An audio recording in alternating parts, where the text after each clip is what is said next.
Hey, everybody. Welcome back to Better Wife, Better Life. We are on episode 24. I am sitting here in my home late on a Sunday evening, recording a few podcasts and feeling a little bittersweet because I think we're kind of nearing the end of our Better Wife, Better Life series. And also, I think feeling curious because I'm recording this in advance and it won't come out for a few weeks. And we've been under some quarantine, kind of self quarantine with COVID-19 and just doing some social distancing. And I'm just finding myself wondering what it's going to be like a few weeks from now when this episode comes out. So I hope and pray that all of you are hanging in there and doing okay and finding ways to stay connected to your partners, staying connected to your families, to your friends, and to yourself as well, right? This is just kind of a crazy time, a lot of unknowns. Well, in today's episode, I really want to talk about boundaries. So, in relationships, boundaries can be a really interesting topic. And I kind of think of it as knowing where you end and the other person begins, or vice versa, knowing where the other person ends and where you begin. In counseling or in therapy, we often talk about boundaries as it relates to assertiveness, stating your needs, differentiating between privacy versus secrecy, and just kind of thinking of boundaries as a really healthy thing in a relationship. They're not coming from a place of avoidance or fear. They're coming from a place of self respect, self worth, self esteem, just some healthy interdependence in a relationship. So that's another thing I might kind of talk about here is that idea of in healthy relationships, we're really going for this really wonderful balance of being dependent on others and others being dependent on us while also being dependent on ourselves. And so that's kind of where interdependence comes in. We don't want to be so far independent that we can't ever ask for help or we can't ever give help if somebody else needs that, nor do we want to be so kind of enmeshed would be the word that a therapist might use with our partners or with other people that we can't ever stand to be without them, or we can't do things on our own at times, or kind of figure things out. And so where you can kind of become an island as a couple. I see that a lot, kind of at its extreme version. Some of this is a little normal, but at its extreme version, the couple who begins to date or get married and then they completely drop all of their relationships with their friends or with their family. So we kind of want to avoid that as well. So with Jake and me, this is an interesting thing because we have some good boundaries set in place, and it really a lot comes down to how we are wired a little differently. I would definitely use the word independent to describe me quite a bit more. So I'm a little bit more in that camp where it's harder for me to ask for help, and it's not so much that it's hard for me to give help. I always want to give help, but there's a part of me that feels like as an introvert, I only have so much mental and emotional energy to give. And so I'm very protective around my time.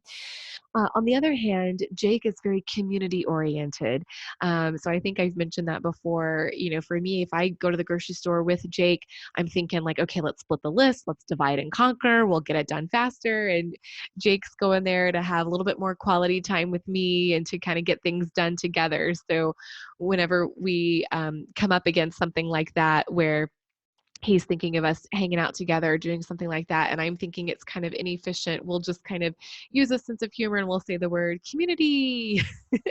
And that's what that means. And so, we I try and have some very flexible boundaries there, so that when I try and make sure that around my work schedule and other things that I do have the mental and emotional energy, especially for Jake, to do things like that.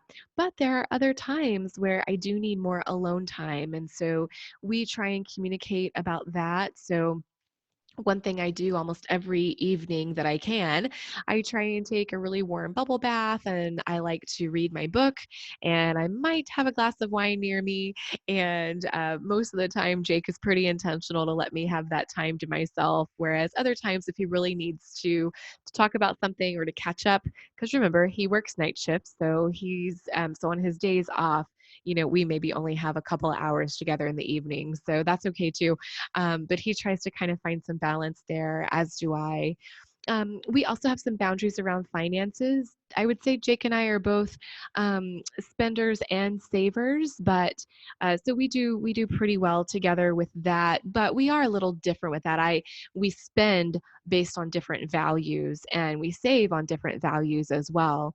So we definitely have some conversations around what's okay, what's not okay, and definitely checking in with each other if we're going to spend something over a certain amount, or if we're wanting to spend a chunk of our savings, whatever you call it, on an investment or a vacation or whatever it may be. We're checking in on each other with that as well. So we kind of have some flexible boundaries with each other on that, and just try and maintain that so that we're not trying to control each other or coming at it from an anxious place, if that makes any sense. So with my clients, I often am talking about boundaries in a similar kind of way. Um, but a lot of my clients maybe struggle with low self esteem. So maybe they're not used to someone taking into account their needs or wants. And so they need a little practice with speaking up about those things. It could also be respectful communication. We've talked so much about the four horsemen in this podcast, that we know that it's good to really try and reduce and eliminate those ways of communicating when we can. And so, one way of doing that is just kind of having a boundary with your partner and with yourself of communicating and fighting and arguing in respectful ways, not using the four horsemen. Of course, there's definitely physical boundaries in relationships, whether you're single or you're dating, or definitely if you're married too. It is totally okay to have physical boundaries in a marriage. And sometimes this can feel a little bit like a foreign concept, maybe depending on how you were raised or depending on what your partner believes. Um, but physical boundaries are really important as well.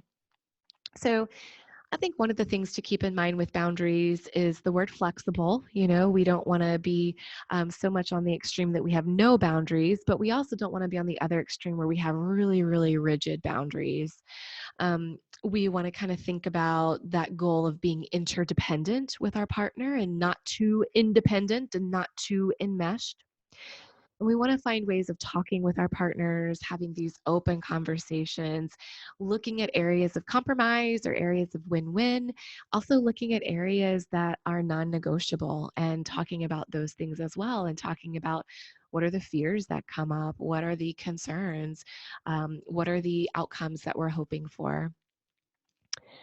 Hopefully, this little tidbit was enough to either just refresh what you already know about boundaries, or maybe just plant a seed if this is kind of more of a new concept for you in relationships. We are continuing to work on our e-course for Better Wife, Better Life. So for the time being, you're welcome to visit our website, harmonytherapygroup.com/Better Wife, Better Life. You can get to that directly just by going to betterwifebetterlife.com. And once our e-course is published, it's going to be on harmony-therapy-u.teachable.com. And that's you as in the letter, not the word YOU. We're on social media at Harmony Therapy Group, so you can find us on YouTube, Facebook, Twitter at HTG Therapist.